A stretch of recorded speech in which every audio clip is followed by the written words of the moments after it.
안녕하십니까, 레필입니다. 12월 4일 두산 에너빌리티 보도록 하겠습니다. 증시 먼저 보겠습니다. 코스피 0.4% 상승했고요. 코스닥은 0.15% 상승했습니다.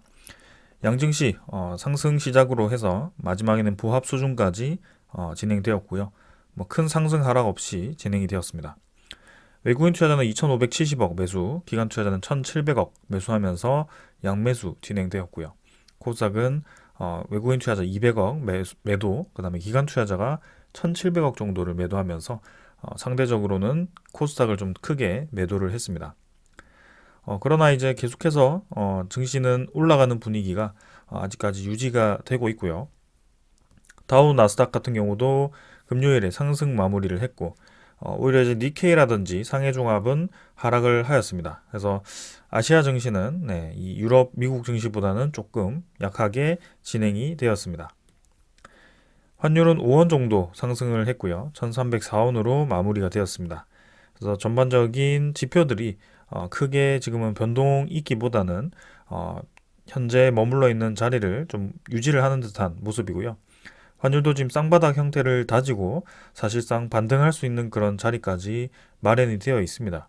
그래서 여기서 이제 추가적으로 좀 더 상승을 해줄지 혹은 이제 내려가던 그런 하락 라인을 계속 타고 내려갈지는 조금 더 봐야 될 것 같습니다.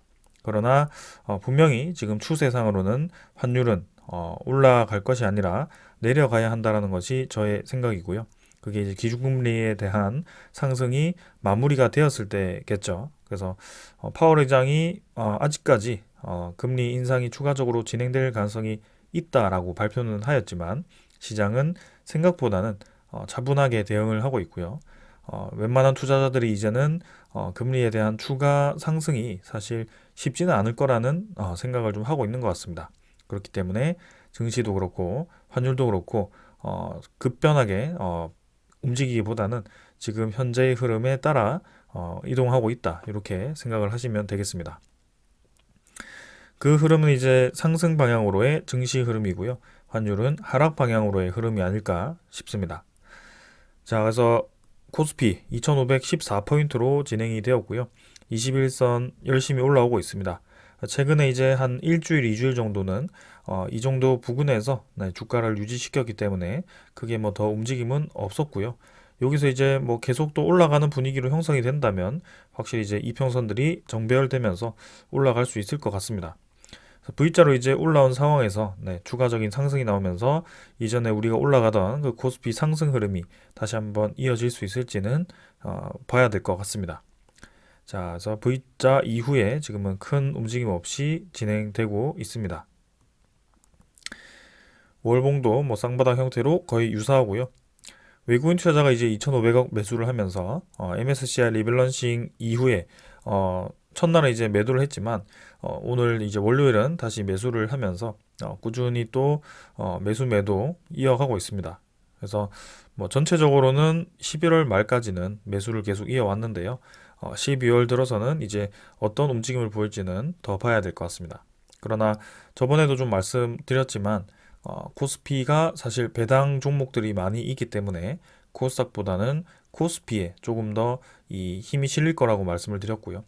12월 이제 26일 정도면 배당 기준일이 될 겁니다. 그래서 그 전까지 아마 24일 정도, 23일 정도까지는 그런 이제 배당 종목들에 대한 상승세가 계속 이어질 가능성이 있고요.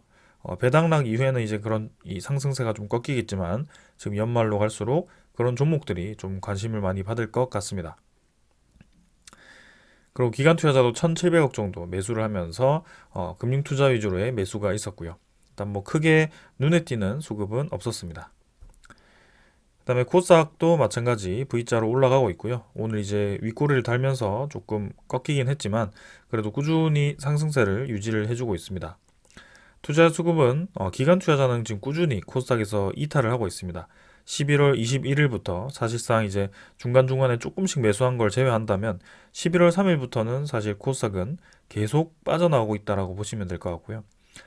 코스피는 기관 투자자가 좀 매수를 해주고 있지만 이 코스닥 같은 경우는 확실히 좀 차익 실현 물량을 많이 뱉어내고 있습니다.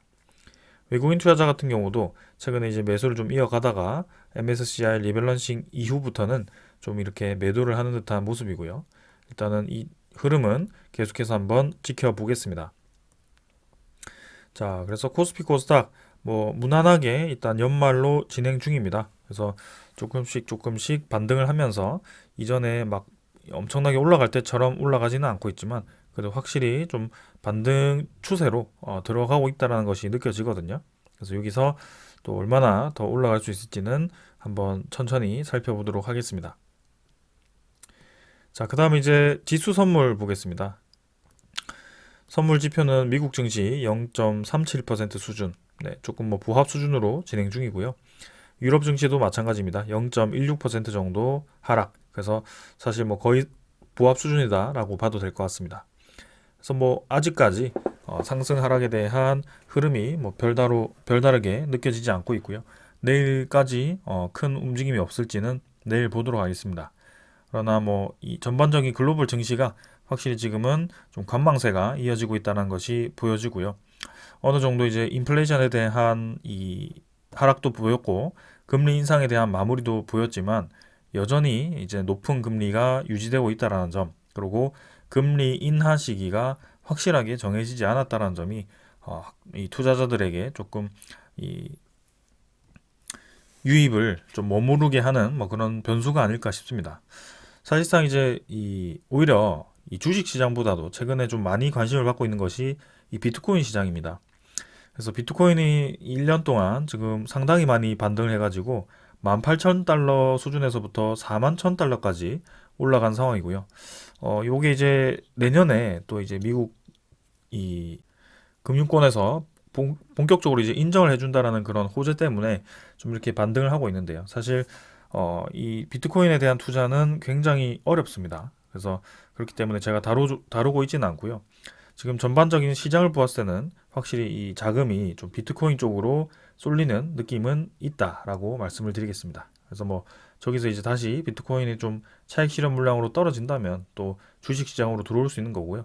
이런 돈은 이제 순환매로 좀 돌아가는 것이기 때문에 한번 천천히 살펴보도록 하겠습니다. 원자재 가격은 국제유가 73달러 수준으로 평소와 비슷하거나 조금 더 하락을 하였고요. 천연가스도 마찬가지 2.7달러 수준으로 이 원자재 가격이 계속 떨어지고 있습니다.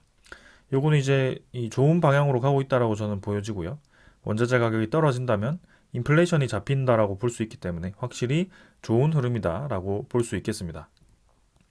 자, 그래서 계속해서 이 상황 한번 보도록 하고요.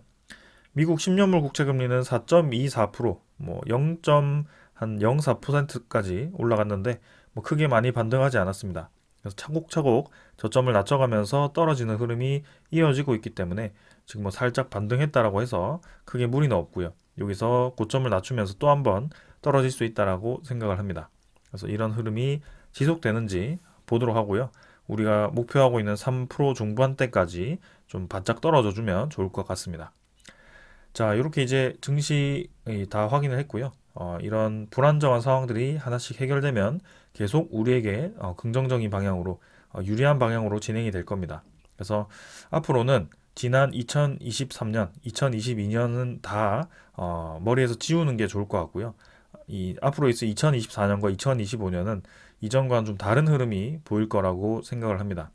그렇다고 2019년처럼 이 코로나로 인해서 급락을 했다가 금리를 와장창 떨어뜨리면서 아주 폭등을 하는 그런 장은 사실 살면서 다시 있을까 싶을 정도의 그런 장이었기 때문에 그 장을 보고 투자를 하면 안 되거든요. 그래서 천천히 좀 이 증시가 완연하게 올라가주는 그런 종목들, 그런 기업들을 분석해가는 것이 좋을 것 같습니다. 그래서 일단 시장을 이해하는 것이 먼저이기 때문에 천천히 이 분위기를 계속 리딩해 가시면 될 것 같습니다. 자, 오늘 여기까지 하고 종목으로 넘어가도록 하겠습니다. 두산에너빌리티 보겠습니다. 340원 상승해서 2.23% 상승했고요. 15,610원으로 마무리되었습니다. 자, 오늘 뭐 코스피 상승보다는 두산에너빌리티가 조금 더 강한 모습을 보여주었고요. 15,000 중반대로 또 진입을 하면서 반등에 성공을 했습니다. 시간의 거래는 평소처럼 뭐 크게 많지 않았고 10원 정도 하락했기 때문에 빠르게 넘어가도록 하겠습니다. 일별 거래량 보기 전에 오늘 전반적인 관련 종목들이 모두 다 조금 이 평소보다 강하게 진행이 되었습니다. 사실 뭐 이 보합 수준으로 진행된 종목들도 있지만 전반적으로 증시에 대한 분위기보다는 조금 더 힘을 받은 모습이고요. 거래량이 막 터지면서 아주 강하게 올라갔다라고 보기 어렵지만 이 지난 주말에 또 있었던 그런 좋은 소식들이 있기 때문에 두산 에너빌리티를 비롯한 그 관련 종목들이 올라갔던 것 같습니다. 그 소식들은 조금 있다가 기술적인 종목 분석 끝내고 나서 같이 보도록 하겠습니다. 자, 그래서 아까 보던 거 계속 보겠습니다. 300만 주 정도 오늘 거래가 있었고요. 전날보다는 증가를 했지만 뭐 적습니다. 여전히 적고, 네, 이 11월 30일자도 이 MSCI 리밸런싱 관련해서 동시호가에 급등을 하면서 거래가 실리긴 했지만 그래도 부족했습니다. 아무튼 뭐 한 번에 꺾이고 다시 이렇게 반등을 해주면서 상승 추세는 계속 이어가지고 있습니다. 그래서 음운구름 속에 지금 이제 주가가 형성이 되고 있고요. 여기서 좀 더 이 거래를 실으면서 바짝 올라가주면 좋을 것 같습니다. 그래서 이 121선, 241선을 빨리 뚫어주면서 17,000원까지는 좀 빠르게 상승해 주어서 이 증시의 하락 때문에 나타났던 그 하락폭이 좀 빠르게 메워줬으면 하는 바람이고요. 지금은 뭐 큰 변수가 없다면 꾸준히 이런 상승세로 이어갈 것으로 좀 보여집니다. 그래서 시간이 문제고요. 네, 시간이 흘러가면 다시 우리가 보던 그런 평소의 수준대로 주가가 형성이 될 거라고 보여집니다. 일단 뭐 21선, 61선, 5일선 다 모여 있기 때문에 수렴 구간이라고 볼 수 있고요. 뭐 반등하는 이 전형적인 추세이기 때문에 뭐 크게 지금은 이 차트를 가지고 분석할 게 없습니다. 그래서 뭐 증시에 대한 반등도 성공을 했고 일단 두산 에너빌리티도 꾸준히 반등을 해주면서 일단은 우리가 이 지켜보고 있는 저점 부근에 위치를 하고 있지만 그때마다 올라갈 때 생각보다 네, 빠르게 올라갈 수도 있다라는 것을 우리가 알고 있기 때문에 여유롭게 볼 수 있는 것이고요. 그리고 이 두산 에너빌리티라는 종목이 지금 처해 있는 환경이 상당히 이전과는 많이 다르다라는 점, 성장하는 시장 환경에 놓여 있기 때문에 기업도 같이 성장할 수 있는 그런 상황이다라는 것을 우리가 지켜보고 있기 때문에 이렇게 기다릴 수 있고 투자를 계속 이어가는 것입니다. 자, 그래서 뭐 사실 차트에 대한 흐름은 크게 지금은 우리가 뭐 눈여겨볼 만한 흐름은 없어 보이기 때문에 네, 이 정도로 넘어가겠습니다. 매일매일 진행 정도만 계속 체크를 해보겠습니다. 월봉도 마찬가지고요. 네, 11월 월봉 상승 마무리, 12월도 이제 양봉으로 좀 전환이 되었는데 조금 더 올라가면 좀 자세히 보도록 하겠습니다. 자, 투자 수급을 보면 기관 투자자가 23만 5천 주 매수, 외국인 투자자가 70만 주 매수를 했습니다. 그래서 오늘 이 양매수 진행이 되었고요. 외국인 투자자가 이제 12월 1일에 이렇게 7,500주 매수를 했었는데 사실 한 60만 주 가까이 매도를 했습니다. 이제 오늘은 또 이렇게 70만 주 매수를 했는데 또 마지막에 이제 집계가 어떻게 되었을지는 조금 이따가 한번 살펴보겠습니다. 근데 확실히 지금 이제 오늘 거래원을 보면 골드만삭스라든지 신한증권이라든지 평소에 이제 이 매수를 계속 이어가던 신한증권은 또 오늘 매수로 진행이 되었고요. 골드만삭스는 이제 MSCI 전에는 계속 이제 매도로 나타났었는데 오늘 또 매수에 이렇게 나타나면서 매수를 이끌었습니다. 그래서 외국인 투자자가 좀 오늘 공격적인 매수를 보였다는 점에서 좀 인상이 깊었습니다. 자, 그 다음은 이제 투신은 이제 18,000주 매도를 했고요. 한 4일 정도 매도했지만 뭐 크게 많은 물량 아니기 때문에 넘어가겠습니다. 보험은 47,000주, 금융투자는 44,000주 매수하면서 뭐 평소처럼 매수 매도 반복하는 움직임이고 연기금 투자자는 이제 15만 6천주 매수를 하면서 이제 매도 대비해서는 조금 더 많은 매수량을 진행해 주었습니다. 그러나 뭐 중간중간에 이렇게 매도를 계속 하기 때문에 사실 아직까지 연기금 투자자가 공격적으로 다시 매수를 했다라고 보기는 어렵고요. 네. 11월 14일자도 이렇게 매수했다가 또 그 다음에 이렇게 매도를 했었기 때문에 지금은 일단 기간 투자자는 큰 변화 없다라고 생각하고 한번 연속적인 매수가 나오거나 다시 큰 매수가 들어오면 또 집중적으로 분석을 해보겠습니다. 사모펀드도 마찬가지고요. 지금은 사실 외국인 투자자에 대한 매수세가 조금 더 강해 보입니다. 공매도와 직접적으로 관련이 있는 세력이기도 하고요. 네, 확실히 지금 외국인 투자자가 그 공매도 금지 이후 그 전부터 조금 매수를 하긴 했지만 이 보유 물량을 계속 늘려가는 추세가 확실히 보이거든요. 그래서 이전처럼 매수를 늘렸다 줄였다 하면서 물량을 늘렸다 줄였다 하면서 주가를 계속 움직이는 모습이 이번에도 또 이어지는 듯 하고요. 네, 지금은 또 최고 보유 물량을 향해서 꾸준히 또 올라가지고 있습니다. 그래서 이제 물량을 늘리고 물량을 다시 줄일 때 공매도를 활용할 수 없는 상황이기 때문에 그 상황을 어떻게 활용할지를 계속 이제 주목을 하자라고 말씀을 드렸고요. 그거는 뭐 천천히 이 움직임이 나오게 되면 또 보도록 하겠습니다. 자, 그 다음에 이제 공매도 잔고는 986만 주로 사실상 뭐 11월 30일자로는 크게 공매도가 상환이 되지 않은 모습입니다. 저는 또 이제 여기 동시호가에 대량 이 상환이 되어서 또 많은 상승이 있었을 거라고 생각을 했는데 오히려 이제 이렇게 공매도 잔고는 크게 줄지 않고 네, 그때 동시호가에 올라갔던 것은 또 공매도와는 무관한 움직임이었는지 일단 뭐 그렇게 진행이 되었습니다. 그래서 12월 1일자도 그렇고 4일자도 그렇고 일단 공매도 잔고가 계속 줄어드는지는 한번 체크를 해볼 거고요. 오히려 이제 12월 1일자로는 외국인 투자자에 대한 매도세가 좀 강했기 때문에 공매도가 뭐 크게 줄지 않았을 수도 있을 것 같습니다. 그러나 이제 적어도 공매도 잔고가 급격하게 늘어날 일이 없기 때문에 조금 더 편안하게 지금 바라볼 수 있는 상황인 것 같습니다.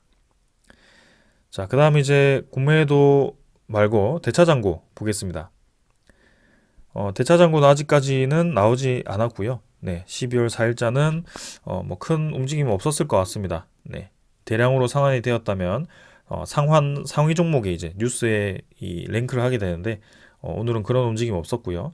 유사하다라고 생각하고 전날 뭐 2,557만 주 정도라고 생각하시면 되겠습니다. 자세한 이 수량은 내일 확인하도록 하고요. 추적 물량은 70만 주에서 71만 2천 주로 조금 늘었습니다. 전날 매도했던 것도 그대로 매수하면서 전체적으로는 계속 매수세를 이어가고 있다. 이렇게 보여지고요. 보유율은 13.3%를 이제 도달을 했습니다. 그래서 최고점이 이제 13.8%까지 찍고 공매도를 늘려가지고 주가를 이렇게 끌어내렸었는데 지금 이제 0.5% 정도 남았죠. 그래서 12.4%까지 떨어졌다가 이렇게 이제 거의 0.9%를 또 지분을 높여놨습니다. 근데 아직까지도 공매도 잔고가 980만 주 가까이 남아 있거든요. 그래서 저 공매도 잔고를 다 상환을 해버리면 또 14% 이상의 또 지분이 확보가 될 것 같은데 그 공매도 대량 보유자인 모건셀리가 또 어떻게 또 저 공매도 잔고를 상환할지는 한번 계속 보겠습니다. 그래서 오늘 요 정도로 기술적인 분석 마무리하고요. 일단 뭐 완연하게 계속 반등세는 이어가고 있습니다. 우리가 속 시원하게 야 정말 올라가는구나 싶을 정도의 거래량, 올라가는구나 싶을 정도의 큰 양봉은 아니지만 그래도 좀 어이없게 떨어졌던 그 주가가 꽤나 이제 많이 회복이 되었습니다. 그래서 뭐 절반 정도이긴 하지만 이 남은 구간은 뭐 올라가면 금방 올라갈 수 있을 거라고 생각하고 있고요. 굳이 지금 증시 분위기도 그렇고 떨어질 만한 상황이 없기 때문에 네, 분명히 좋은 흐름일 것 같습니다. 자, 그래서 두산 에너빌리티 일단 네, 기술적인 분석은 이 정도로 하고 넘어가도록 하고 오늘 소식 전해드리도록 하겠습니다. 자, 오늘은 뭐 전해드릴 소식이 좀 많은 것 같습니다. 먼저 전해드릴 소식은요. 자, 지금 우리나라를 비롯해서 세계 각 국가들이 UAE에 모여서 세계 기후 회의를 진행을 하고 있습니다. 그래서 일정은 12월 12일까지고요. 아직까지 한 일주일 이상 시간이 남아 있는데 지금 최근 한 3일 정도 만에 또 의미 있는 소식들이 좀 나온 것 같습니다. 자, 세계 22개국이 탄소 배출 저감을 위해서 원전을 3배 증설한다라는 추진을 했다라고 합니다. 내용을 살펴보면 미국, 프랑스, 한국 등 22개국이 2050년까지 전 세계의 원자력 발전 용량을 3배로 확대하는 데 협력하기로 했다라고 합니다. 그래서 유엔 기후변화 협약 사무국에 따르면 아랍에미리트 두바이 제28차 당사국 총회 참여국 중 22개국이 대표단이 이 같은 내용의 협정서에 서명을 하고 선언문을 발표를 했다라고 하고요. 그 대표적인 참여 국가들은 미국, 캐나다, 프랑스, 영국, 일본, 한국, 네덜란드, 폴란드, 스웨덴, UAE, 그리고 나머지는 뭐 아프리카 국가들도 있고 아시아 국가도 있고 그렇습니다. 근데 지금 여기 눈에 띄는 국가들이 꽤 있습니다. 일단 미국, 캐나다, 프랑스, 그 다음에 일본, 영국, 뭐 요거는 이제 다 예상했던 국가들이고요. 우리가 지금 수출을 추진하고 있는 국가들이 또 4개가 이렇게 대표적으로 들어가 있습니다. 특히 UAE 같은 경우는 바라카 오리코기를 추진하고 있고요. 폴란드 같은 경우는 퐁트누프 원전, 네덜란드 같은 경우는 최근에 또 이제 우리나라가 국빈 방문을 해서 또 원자력 관련 협력을 할 것 같습니다. 그리고 스웨덴도 지금 이제 우리나라 쪽에 원자력 발전 관련해서 러브콜을 보내고 있고 국가 이 법안을 개정을 해서 원자력에 대한 확대를 지금 이제 의회에 통과시킨 것으로 알고 있습니다.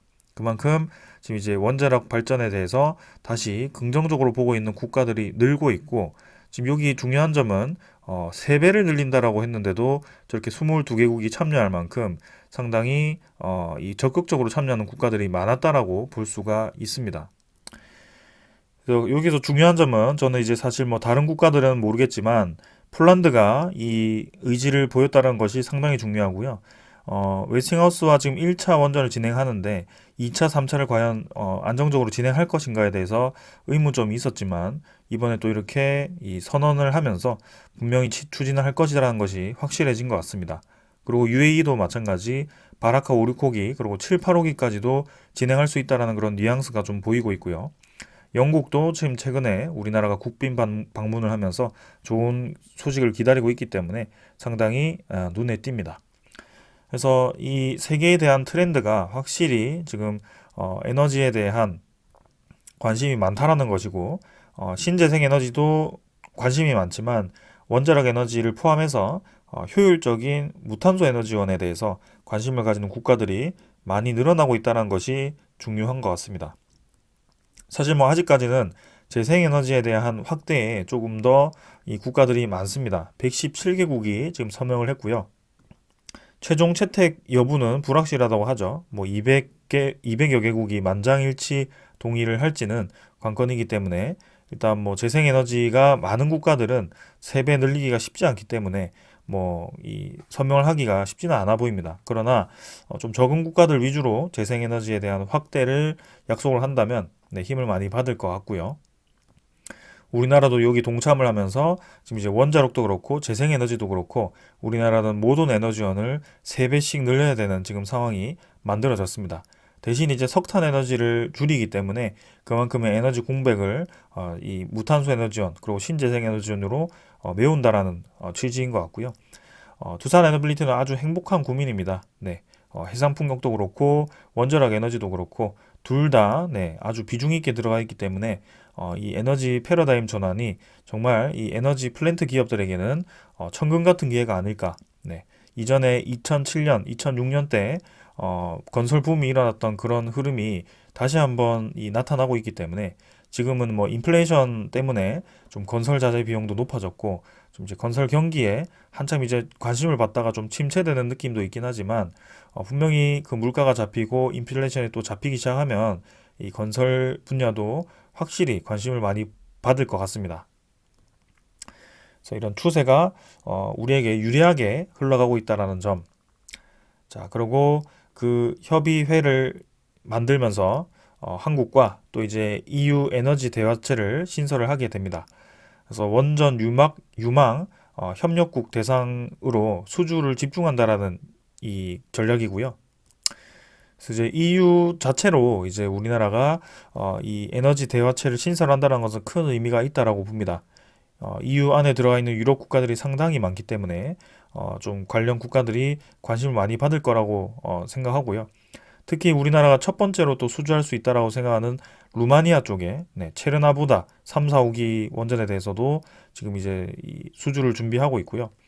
UAE도 그렇고 뭐 폴란드도 그렇고 체코도 그렇고 많은 국가들이 지금 우리나라의 이 진출 대상 국가들입니다. 그래서 이런 큰 시장이 분명히 이제 글로벌 에너지 기업들에게 서로 윈윈할 수 있는 좋은 이 토대가 될 수 있을 거라고 보고 있고요. 네, 아주 큰 기회가 왔다는 것은 사실인 것 같습니다. 자, 그 다음은 현대건설 얘기긴 하지만 우크라이나 전력 원자력 공사와 원전 사업 확장을 이제 협력을 하게 되는데요. 그냥 협력이 아니고 협력 의향서 LOI를 맺었다라고 합니다. 그래서 우크라이나 원자력 공사 에네르고아톰이죠. 에네르고아톰과 원전 사업 전반에 대한 협력 의향서를 맺었다라고 하고요. 뭐 대형 원전이라든지 소형 원전이라든지 현대건설은 또 이제 직접적으로 들어갈 수 있는 시장이 크기 때문에 특히 홀텍사와 또 우크라이나 쪽에 이 소형 모듈 원전에 들어가기 때문에 이 LOI를 체결한 것으로 좀 보여집니다. 그러나 대형 원전 같은 경우는 현대건설을 포함해서 또 두산 에너빌리티가 연계되어서 들어갈 수 있기 때문에 상당히 의미 있어 보이고요. 두산 에너빌리티도 이 우크라이나 재건 사업에 충분히 들어갈 수 있다라고 보고 좀 한번 그 관련 소식은 기다려 보도록 하겠습니다. 자, 그 다음에 뭐 네덜란드 소식인데요. 네덜란드에 이제 곧 국빈 방문을 하게 됩니다. 그래서 뭐 큰 소식은 아니고요. 네덜란드에서 관심 있게 보고 있는 것이 반도체 관련 협력, 그 다음에 원자력 관련 협력인 것 같습니다. 그래서 딱 두 가지로 지금 추려진 것 같고요. 네덜란드 같은 경우는 ASML이라는 그런 반도체 이 슈퍼을이라고 할 수 있는 뭐 그런 슈퍼 기업이 있습니다. 그래서 ASML이 없으면 반도체 공정을 더 깊이 진행할 수 없을 정도로 상당히 이제 아주 큰 중요한 장비라고 볼 수 있는데요. 그런 이제 장점도 있고 우리나라는 아주 큰 시장을 가지고 있기 때문에 또 협력을 할 수 있고요. 그런 걸 연계해서 이제 또 에너지 관련해서도 당연히 중요하죠. 그래서 네덜란드도 아까 그 원자력 세배 확대에 대한 협의 국가에 또 들어가 있기 때문에 분명히 원자력 에너지에 대해서 신규 건설을 100%할 겁니다. 그래서 우리나라의 기술력을 지금 이제 바라고 있기 때문에 또 이번에 관련한 소식이 있을지 또 지켜보도록 하겠습니다. 네덜란드 같은 경우는 모델이 1400, 1500메가와트급이기 때문에 웨스팅하우스는 사실 그 모델을 진행할 수 없을 것 같고요. EDF 아니면 우리나라 쪽으로 또 그 모델이 올 것으로 또 보여집니다. 중국이라든지 러시아는 배제가 될 거고요. 아무래도 우리나라가 들어갈 확률도 상당히 높다라는 점. 그리고 이번에 뭐 한수원이 ISMR이라고 혁신형 SMR을 이제 홍보를 하고 있습니다. 그래서 인도네시아라든지 요르단 쪽에도 계속 이제 그 SMR 이 도입을 위한 준비를 하고 있고요. 저렇게 협의를 하면서 열심히 뛰어가고 있는 것 같습니다. 혁신형 SMR은 사실 상용화되기 위해서는 2030년대로 가야 됩니다. 그래서 상당히 머나먼 얘기라 사실 우리나라 입장에서는 좀 더 빠르게 속도를 내야 되는 상황이고요. 뉴스케일 파워만 보더라도 2020년대 중반 후반 때면 이미 이제 착공에 들어가서 완공이 될 시기입니다. 그래서 2030년 전에 이미 선진국들은 그런 SMR을 이미 다 짓고 돌리고 있는 상황이기 때문에 우리나라가 좀 후발주자에 지금 속한다라는 점이고 그런 것들을 좀 빨리 극복을 해야 될 것 같습니다. 아무튼 그런 상황이 지금 만들어졌기 때문에 두산 에너빌리티는 또 행복한 고민이죠. 그 소형 모듈 원전에 들어가는 모듈을 직접적으로 생산할 수 있는 기업이 우리나라에 두산 에너빌리티 말고는 없습니다. 뭐 현대건설 이 우크라이나 소형 모듈 원전 참여하지만 내부의 원자로를 제작하는 게 아니고요. 외부에 있는 이 건설 이 쪽을 맡고 있습니다. 주 설비공사라고 할까요? 그래서 사실상 이제 원자로 제작 기업은 우리나라의 두산 에너빌리티가 유일무이하기 때문에 저 ISMR에 들어가는 원자로는 두산 에너빌리티가 맡을 확률이 100%입니다. 그래서 상당히 또 기대되는 프로젝트라서 또 한번 주목을 해봐야 될 것 같습니다. 자, 그래서 뭐 요 정도로 관련 소식들은 대충 다 말씀을 드렸고요. 마지막 소식인데요. 요거는 이제 두산 에너빌리티의 좋은 소식은 아닙니다. 캐나다의 이 OPG사와 웨스팅하우스사가 신규 원전 검토 MOU 체결을 했다고 합니다. 그래서 1200메가와트까지 가능한 그 원전 도입 가능성을 연구하기 위한 MOU 체결을 했다고 하는데요. 우리나라도 이제 캐나다 쪽에 원전 협력을 요청을 했었는데요. 사실 우리나라의 그 캐나다 총리가 와서 협의를 했었는데 지금 이제 이 따로 또 웨스팅하우스사와 그 관련 캐나다사가 협의를 하는 것 같습니다. 자, 그래서 우리나라와도 지금 협의를 할지는 모르겠지만 일단은 최대 1200메가와트급 4기를 건설하는 것이기 때문에 1200메가와트면 또 웨스팅하우스가 대응 가능하거든요. 그래서 최근에 우리나라와 계속 부딪히는 모델이 또 1100메가와트급, 1200메가와트급 뭐 저런 수준이기 때문에, 그리고 1400메가와트급은 수출하지 말라고 또 했기 때문에 본인들은 하지도 못하면서, 그죠?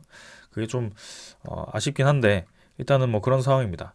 자, 그래서 웨스팅하우스와 이제 소송 소식이 또 안 나온 지 한참 되었거든요. 그래서 뭐 항소가 어떻게 되었는지, 그리고 지재권 협의가 어떻게 되어 가는지, 뭐 그런 것들을 좀 지켜봐야 될 것 같습니다. 체코 원전 소식까지는 웨스팅하우스가 지재권을 질질 끌 가능성이 있어 보이는데요. 그렇다고 지금 폴란드 원전 이 분위기를 보면 그 지재권 소송 때문에 프로젝트가 완전 이 저지가 될 것이다, 아예 진행을 하지 못할 것이다라는 것이 아니죠. 네, 첫 번째는 이미 이 미국 정부에서, 미국 에너지부에서 기각을 시켜버렸기 때문에 수출 금지는 아닌 것 같습니다. 그런 뉘앙스가 나올 수 없을 것 같고요. 결국에는 합의로 갈 가능성이 높아 보이는데 그 시기가 언제일지가 좀 기다려지네요. 자, 아무튼 지금 우리는 뭐 기다리면 기다릴수록 시장이 나빠지지도 않고, 두산 에너빌리티가 나빠지지도 않고, 뭐 나쁘지 않은 상황입니다. 이전에 2023년 초반 때와는 좀 많이 다른 그런 분위기가 펼쳐지고 있고요. 경기도 서서히 좀 회복을 해가는 뭐 그런 분위기이고, 우리가 우려했던 그런 시장에 대한 아주 좋지 않은 상황도 지금 나오지 않고 있기 때문에 두산 에너빌리티만의 또 좋은 소식으로 올라가 주기를 또 기대를 하고 있습니다. 그래서 뭐 이 정도로 전해드릴 소식은 다 전해드린 것 같고요. 시간이 지나면 결국에는 올라갈 거라고 생각합니다. 자, 오늘 여기까지 하고 마무리하고요. 내일 또 뵙도록 하겠습니다. 감사합니다.